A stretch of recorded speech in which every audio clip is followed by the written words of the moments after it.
हरदेव जोशी राजकीय कन्या महाविद्यालय में आज हम सभी भारतीय ज्ञान परंपरा केंद्र के अंतर्गत सद्भावना विषय पर चर्चा कर रहे हैं।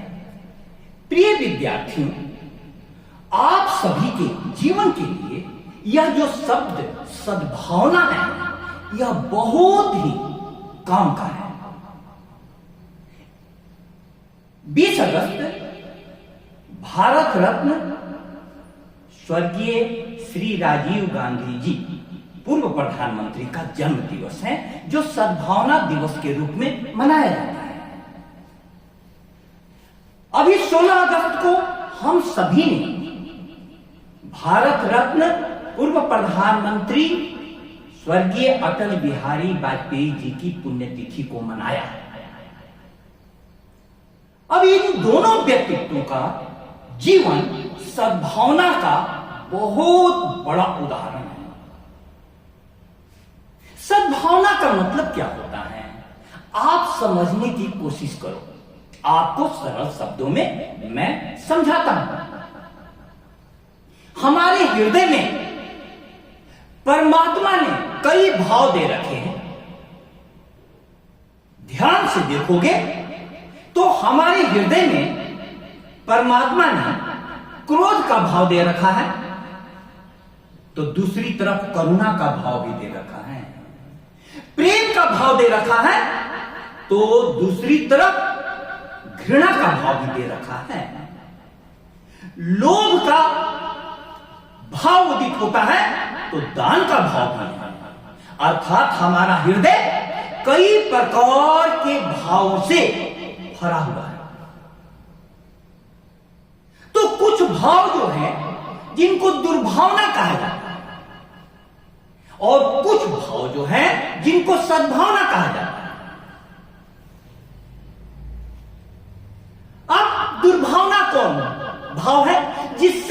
जिस भाव के उदित होने से हम गलत रास्ते पर कदम बढ़ा रहे हैं।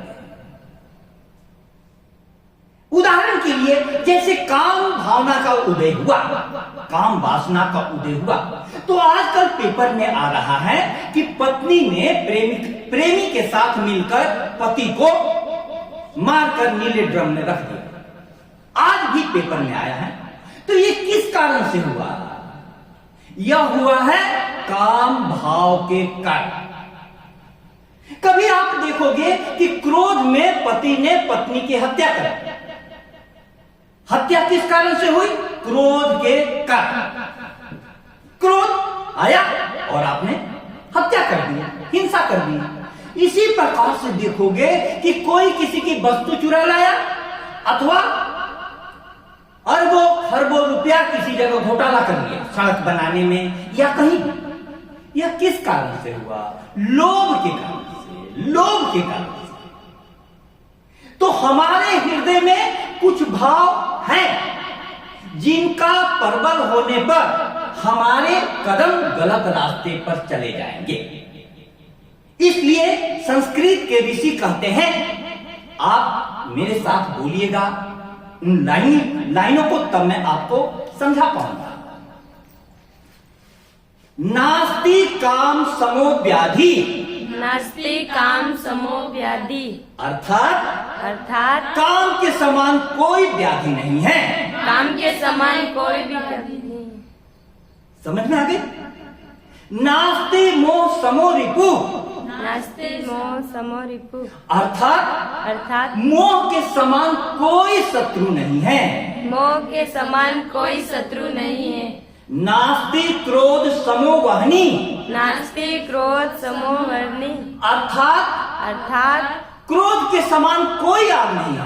क्रोध के समान कोई आग नहीं। नास्ति ज्ञानात् परम सुखम, नास्ति ज्ञानात् परम सुखम। अर्थात ज्ञान के समान कोई सुख नहीं है। अर्थात ज्ञान के समान कोई सुख नहीं। अब आप इसको समझो, प्रेम से समझो। एक कहानी आपके लिए कहूं जिससे समझ में आ जाए कि सद्भावना आपको जीवन में ऊंचाइयों पर ले जाती है, दुर्भावना आपके जीवन को खाइयों में ले जाती है। एक राजा को स्वप्न आया कि कल मेरे को एक सांप काटने आ रहा है, क्योंकि पिछले जन्म में उस सांप की उसने हत्या कर दी। अब राजा सोचने लगा, सांप आएगा और काटेगा, बदला लेगा, हमें क्या करनी चाहिए? वो तो दुर्भावना के साथ आ रहा है, काटने के भाव से। उसने कहा कि पिछले जन्म में जो गलती हो गई, लेकिन इस जन्म में उसको ज्ञान हो गया था संतों के साथ रहते हुए। उसने कहा अपने कर्मचारियों को कि कोई भी सांप आए तो तुम लोग मारना मत। और उसने महल के दरवाजे तक फूल बिछा दिए और दूध रख दिया। सांप दूध पीता है, फूल की गंध के साथ वह सांप महल के अंदर में आया, उसने दूध पिया, उसका मन बदलने लगा, उसने कहा कि जिस व्यक्ति ने हमारे लिए फूल बिछाए हैं और दूध दिया है, उसको कैसे काटूं? वह सांप वहीं पर अपनी मणि निगल कर चला गया। ये कहानी क्या कहती है? आपके प्रति कोई दुर्भावना से भी भरा हुआ आ रहा है, और आप यदि सद्भावना रखते हैं तो उस व्यक्ति की दुर्भावना भी सद्भावना में परिवर्तित हो सकती है। आप थोड़ा सोचो, अब सद्भावना दिवस के दिन यह जानना है कि हम लोगों के महापुरुष कैसे कैसे थे। अटल बिहारी वाजपेयी जी को सारी पार्टियों के लोग बहुत पसंद करते थे। विपक्षी भी, अपनी पार्टी के लोग तो पसंद करते ही थे, विपक्षी भी पसंद करते थे। इसी प्रकार से राजीव गांधी जी को मिस्टर क्लीन कहा जाता था, इतना स्वच्छ और सौंदर्य से पूर्ण उनका व्यक्तित्व था। अब उस उदाहरण को याद करो, राजीव गांधी जी की निर्मम हत्या कर दी गई, निर्मम हत्या, उनके शरीर के चिथड़े चिथड़े उड़ गए। हत्या करने वाली थी नलिनी, एक आतंकवादी। उसके बाद सारा परिवार शोक में डूब गया। कुछ दिनों के बाद यह हुआ, नलिनी हत्यारिन की एक बेटी थी 7 वर्ष। बाद में सोनिया गांधी जी, जिनके पति राजीव गांधी जी थे, उन्होंने के.आर. नारायणन राष्ट्रपति जी को पत्र लिखा कि इसने जो गलती कर दी है, लेकिन इसकी सजा को माफ कर दिया जाए। उसे सजा हुई थी। क्या पत्र लिखा? इसकी सजा को माफ कर दिया जाए, क्योंकि इसको फांसी पर चढ़ा दिया जाएगा या आजीवन कारावास होगा, तो इसकी बेटी का क्या होगा? बात समझ रहे? अब देखो, उसी नलिनी से मिलने श्री राहुल गांधी जी और प्रियंका गांधी जेल में जाती है। दोनों फुट फुट के रोए। उन्होंने पूछा, राहुल गांधी जी और प्रियंका गांधी जी ने, तुमने मेरे पापा को क्यों मारा? मेरे पापा ने तुम्हारा क्या बिगाड़ा? उसके पास जवाब नहीं था।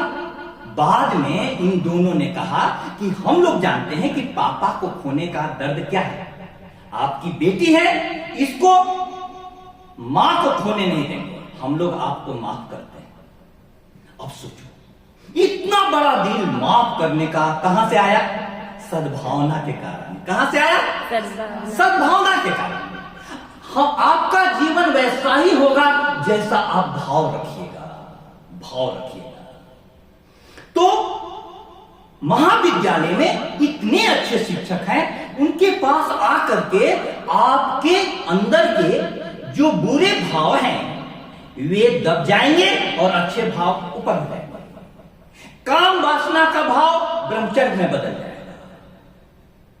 लोभ का भाव दान में बदल जाएगा,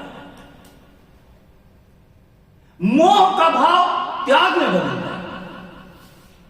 आप देखो, मेरे साथ एक कविता जोर से बोलिएगा, आपको समझ में आ जाए। यूं तो मेरा तन माटी है, यूं तो मेरा तन माटी है, तुम चाहो कंचन हो जाए, तुम चाहो कंचन हो जाए। यूं तो मेरा मन पावक है, यूं तो मेरा मन पावक है, तुम चाहो चंदन हो जाए, तुम चाहो चंदन हो जाए। यूं तो सूखी मन की बगिया, यूं तो सूखी मन की बगिया, तुम चाहो नंदन हो जाए, तुम चाहो नंदन हो जाए। यूं तो टूटी सी मनवीना, यूं तो टूटी सी मनमीना, तुम चाहो कंपन हो जाए, तुम चाहो कंपन हो जाए, तुम चाहो कंपन हो जाए। तुम चाहो कंपन हो जाए। देखो, शिक्षकों के संपर्क में रहने से तुमने क्या क्या परिवर्तन होगा। विद्यार्थी बोलता है कि हे गुरुदेव, यूं तो मेरा तन माटी है, मेरा तन क्या है? माटी। ये तन माटी का बना हुआ है, एक दिन मिट्टी में मिल जाएगा, लेकिन तुम चाहो कंचन हो जाए। गुरु के संपर्क से यही तन कंचन बन जाएगा, सोना बन जाएगा। यूं तो मेरा मन पावक है, मन में कैसे आग लगी रहती है, क्रोध की लगी रहती है। यूं तो मेरा मन पावक है, तुम चाहो चंदन हो जाए। चंदन कितना शीतल होता है, तुम लोग अच्छा से पढ़ोगी तो तुम्हारा मन शीतल हो जाएगा। यूं तो सूखी मन की बगिया, मन की बगिया सूखी हुई है, कांटे हुए हैं, तुम चाहो नंदन हो जाए। नंदन माने फूलों से भर जाए। यूं तो टूटी सी मन बीना, तुम चाहो कंपन हो जाए। ये बीना बजती ही नहीं है। हे गुरु, तुम चाहो तो इसमें कंपन हो जाए, और बीना अच्छा से बजने लगे तो कितनी सुरीली आवाज आती है।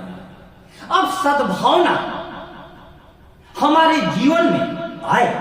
आप सभी संस्कृत विषय के अधिकतर विद्यार्थी हैं। संस्कृत का सद्भावना से सीधा रिश्ता है।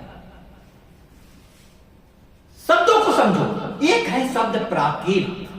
प्राकृत प्राकृत का अर्थ है कि ऊपर से सब कुछ प्रकृति में सब भाव है। नकारात्मक भाव भी है और सकारात्मक भाव भी है। काम, क्रोध, लोभ, मोह, ये 4 नकारात्मक भाव हैं। लेकिन तुमको कोई अच्छा शिक्षक मिल जाए तो तुम्हारा काम ब्रह्मचर्य में बदल जाएगा। क्रोध करुणा बन जाएगा, लोभ दान बन जाएगा, मोह त्याग बन जाएगा। इतना बड़ा परिवर्तन होगा। वो परिवर्तन कैसे होता है? हमारे संस्कृत के ऋषि अकेले रहते थे। प्राकृत माने सब कुछ है। कोयला यहां पर मिलता है, वही कोयला बहुत दिनों तक गहराई में दबे दबे दबे दबे वर्षों के बाद हीरा बन जाता है। क्या बन जाता है? हीरा। वही कोयला, कोयला वही है।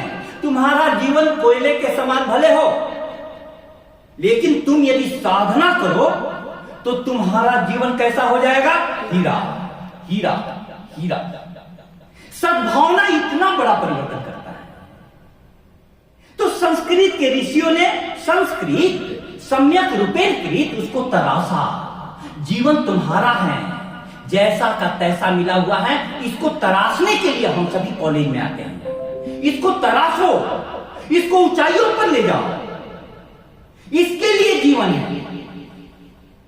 तो एक ऋषि वन में अकेले रहते थे। किसी ने पूछा कि आप अकेले रहते हैं, आपको मन लगता है? बोले कि मैं अकेले कहां हूं, मेरे साथ तो पूरा परिवार है।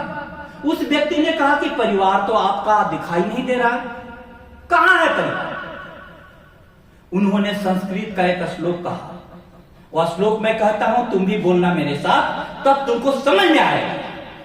सत्यम माता पिता ज्ञानम, सत्यम माता पिता ज्ञानम, धर्मो भ्राता दया स्वसा, धर्मो भ्राता दया स्वसा, शांति पत्नी क्षमा पुत्र, शांति पत्नी क्षमा पुत्र, षडेते मम बांधवा, षडते मम भ्राता।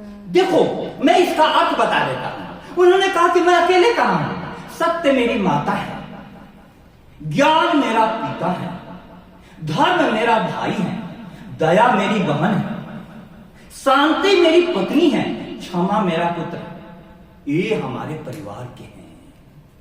अब संस्कृत भाषा और भारतीय ज्ञान परंपरा के तत्व ऐसे हैं कि आपके जीवन को पूरा बदल देंगे। आप सोचो, सत्य आपकी माता हो जाए। हमेशा मां से कितना प्रेम करती हो, सत्य बोलो, हमेशा मां के साथ रहो। ज्ञान आपका पिता हो जाए, ज्ञान रक्षा करता है। ज्ञान से तुमको ये पता चल जाएगा कि किनसे बात करनी चाहिए, किनसे नहीं करनी चाहिए। सत्यम माता पिता ज्ञानम, धर्मो भ्राता भाई धर्म। धर्म माने क्या हुआ? तुम विद्यार्थी हो तो पढ़ना तुम्हारा धर्म है, पढ़ना धर्म है। दया स्वसा, बहन कैसी? दया। हा? और शांति पत्नी, पत्नी कैसी? शांति। शांति के साथ रहो। अब तुम थोड़ा सोचो, तुम क्रोध में हो, उस समय पढ़ाई हो सकती है? पढ़ाई के लिए क्या चाहिए? शांति। और कब आएगा? क्षमा पुत्र, जब तुमको क्षमा करने आए। क्षमा। अब देखो हमारे ऋषियों ने कैसे कैसे गुणों की कल्पना की है। ये हृदय तुम्हारा है, इस हृदय में तुमको कैसे भाव रखने हैं, कैसे लोगों को रखना है, तुम्हारा निर्णय। यदि असत्य रखोगी भाव तो तुम किस रास्ते पर जाओगे? झूठ के रास्ते पर, झूठ के रास्ते। यदि अज्ञान में रहोगी तो तुमको कुछ पता नहीं चलेगा, तुम्हारा जिंदगी भटक जाएगा। अधर्म में जियोगी तो किसी दिन तुम भी जेल में जाओगे या फांसी के तख्ते पर जाओगे। ये तुम्हारा निर्णय है। हृदय हमारा मंदिर है। इस मंदिर में हम कैसे कैसे लोगों को स्थान देते हैं, इसके आधार पर तुम्हारा जीवन होगा। प्यारे विद्यार्थियों, जब से राष्ट्रीय शिक्षा नीति शुरू हुई है और आपकी परीक्षा हर 6 महीने पर हो रही है, और राष्ट्रीय शिक्षा नीति के तहत भारतीय ज्ञान परंपरा केंद्र की स्थापना महाविद्यालय में की गई है, तो उसके नोडल अधिकारी होने के नाते भारतीय ज्ञान परंपरा के अनमोल तत्वों को आप तक पहुंचाना मेरी नैतिक जिम्मेवारी बनती है। इन बातों पर सोचना। आज जब कभी भी तुम समाचार पत्र खोलो तो समाचार पत्र में अधिकतर नकारात्मक खबरें मिलती हैं। नकारात्मक, काम की, क्रोध की, लोभ की, मोह की। इसके कारण भ्रष्टाचार, व्याभिचार, दुराचार से पूरा जगत भरा हुआ है। लेकिन पढ़ने लिखने के बाद तुम्हारा जीवन कैसा होना चाहिए? कैसा होना चाहिए? तुमको एक छोटी सी कहानी सुना दूं। तुम्हारे महाविद्यालय का ध्येय वाक्य क्या है?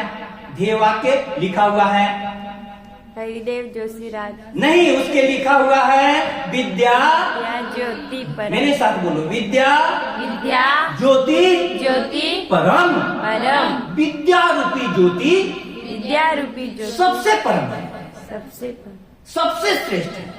क्यों? देखो देखो, एक ज्योति होती है दीप की ज्योति। दीप की ज्योति में हम जलाते हैं तो सामान दिखाई देने लगते हैं और बाहर से इंसान दिखाई देने लगता है। दिखाई देता है। अभी लाइट चली जाए तो हम लोग दिखाई नहीं देंगे, जलते ही सबको ही दिखाई दे रहा है। लेकिन एक विद्या ज्योति है। विद्या ज्योति से तुम्हारे अंदर के, इंसान के अंदर के भाव और विचार दिखाई देने लगते हैं। इसीलिए विद्या ज्योति परम। हम सभी विद्या की आराधना करें। विद्यार्थी का लक्षण हमारे ऋषियों ने क्या कहा है?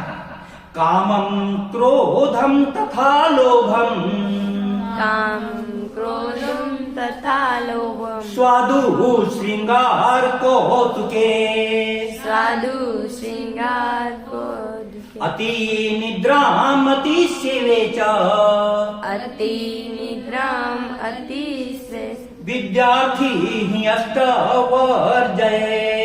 विद्यार्थी अष्टवर्जयेत्। 8 चीजें विद्यार्थियों को छोड़ देनी चाहिए। क्या? काम, क्रोध, लोभ। तो काम की जगह पर कौन से भाव लाओगी? ब्रह्मचर्य का, सादगी में रहो, कम से कम सामान हो तुम्हारे पास। पहले के विद्यार्थी 2 कपड़ों में रहते थे, काम नहीं। इसी प्रकार से क्रोध की जगह पर हमेशा कैसे भाव में रहना है? शांत। इसी प्रकार से लोभ में क्या होता है? ला ला ला। इसीलिए देखोगे कि बच्चा जन्म लेगा ला ला करते हुए, लड़की भी ला ला करती हैं। तो हम लोग लड़की को लाली बेटी कहते हैं और लड़का को लाला बेटा। शिक्षा क्या करती है? विद्या रूपी ज्योति क्या करेगी? लाली बेटी को दादी बना देगी।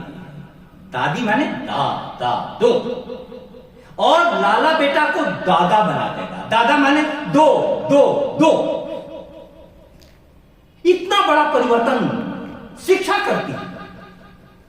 लाला करने वाले को, लाली करने वाले को दादा और दादी कौन बनाता है? विद्या रूपी ज्योति, विद्या रूपी ज्योति। तो प्यारे विद्यार्थियों, हम सभी सद्भावना दिवस के आलोक में उन महापुरुषों को याद करें, उन महान भावों को अपने हृदय में स्थान दें, जिससे हमारा जीवन ऊंचाइयों की ओर जाए। इसी के लिए इस दिवस पर सद्भावना, और एक बात अंतिम मैं बताऊं, सद्भावना से सुख का सीधा रिश्ता है। कौन सुख नहीं चाहता है? दुख कोई चाहता है? दुख कोई भी नहीं चाहता है, लेकिन आदमी सोचता है कि दुर्भावना के द्वारा भी हमें सुख मिल जाएगा। तुम यदि किसी से जलती हो, कुड़ती हो, ईर्ष्या करती हो, उस आदमी का अहित हो जाए तो तुमको सुख मिलेगा? लोग सोचते हैं कि सुख मिलेगा, मजा आ गया, लेकिन ये बात सही है? नहीं। आम्र फल की प्रशंसा सुनकर कटहल कंटकित हो गया, ककड़ी 2 भागों में विभक्त हो गई, केले का मुंह नीचा हो गया, द्राक्षा फल छोटा पड़ गया, नारियल के पेट में पानी भर गया, जामुन का रंग काला पड़ गया। तुम यदि किसी से जलोगी तो तुम्हारा रंग कैसा हो जाएगा? काला पड़ जाएगा। नहीं, जलन से नहीं काला पड़ जाएगा। तुमने अपने हृदय को क्यों गंदा किया? हम लोग किसी से प्रेम करें, घृणा नहीं। इन सारे सद्भावों को परमात्मा हम सभी के हृदय में जगह दे और हम सभी परमात्मा के रास्ते पर चले। इसलिए मेरे साथ अंत में एक प्रार्थना गाएं। अस्तो मा सद्गमया, अस्तो मा सद्गमया, तमसो मा ज्योतिर्गमया, तमसो मा ज्योतिर्गमया, मृत्योर्मा अमृतं गमया, मृत्योर्मा अमृतं गमया। बहुत बहुत धन्यवाद।